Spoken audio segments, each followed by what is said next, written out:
Hi everyone, so I'm here today to talk to you about the feeling of being undeserved or unworthy.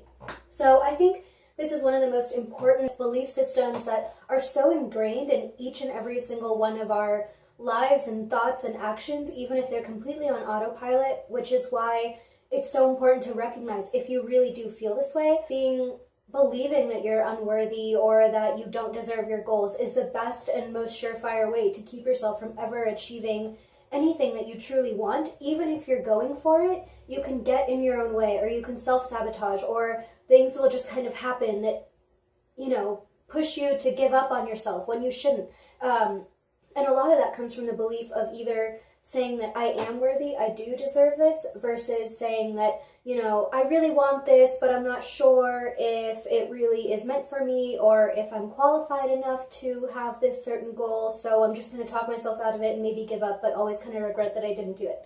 And that's the feeling that I want to avoid. So I realized that I personally felt like I was undeserving of my own goals in college especially. And I think realizing how much of my college experience I truly didn't take advantage of, or how much of it I might regret, was super, super eye-opening for me, and I know that I never want to treat an experience like that again.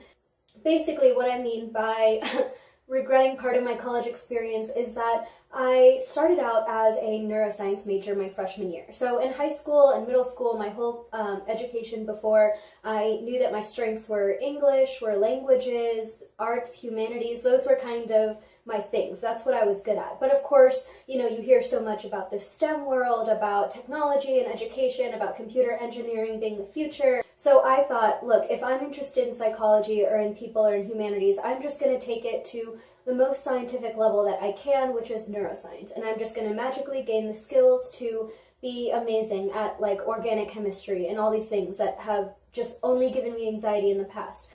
Instead of following the advice of so many different people, other students, other faculty members, staff, even people in high school, I just felt like, no, I need to prove myself. I need to be the smartest at this certain subject because the subject in itself is super impressive. So what ended up happening is that I actually had a lot of really bad anxiety in the upper level math and science classes I had to take. I knew I wasn't happy, but I didn't know what to do about it. I didn't know how to fix my problems. So instead what I ended up doing is, just getting anxiety, trying to deal with it. I ended up getting a ton of panic attacks. I had to, spend a bunch of time in therapy or trying out meds, and none of that really felt right to me or was working out for me. And so I realized at the end of the day that I'm just putting myself in situations where I'm not going to thrive. And I could have, really taken the advice that had already been told to me and felt like, I was okay in deciding that a certain subject wasn't right for me. I didn't have to predetermine all of it. I didn't have to do it to impress other people. And instead of listening to that advice, I just kept telling myself that I needed to prove my worth. And that ended up just getting me in trouble. I ended up getting terrible grades, not terrible, but grades that I wasn't super proud of in all of those difficult classes I was taking. I ended up changing my major anyway. That's why I'm so passionate about speaking out about feeling undeserving and feeling like it's important to recognize that you might feel that you are undeserving or unworthy of your goals.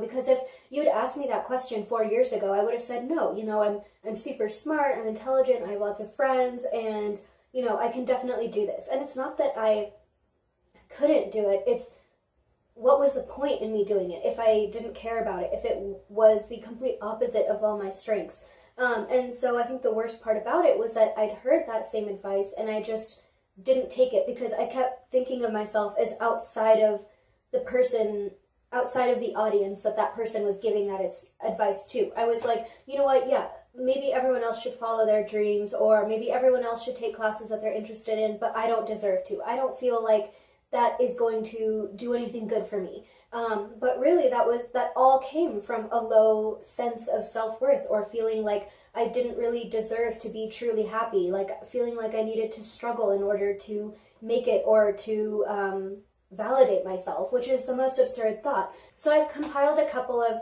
ways that maybe can help you realize if you yourself might think of yourself as unworthy or feeling like you don't deserve the best.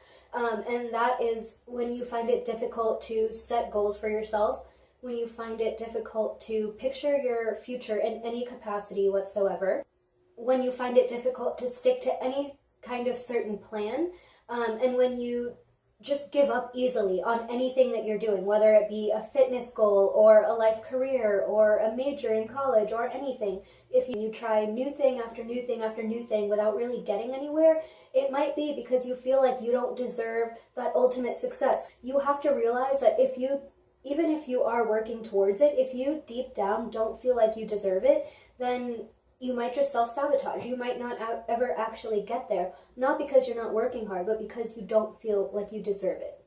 Thank you so much. I really hope you enjoyed this video. If you can tell, I'm super passionate about the idea of feeling unworthy. So if you've ever encountered that, or if you can relate to any part of this video, please let me know. I'd love to hear your story. Let me know down in the comments as much as you'd like to tell me.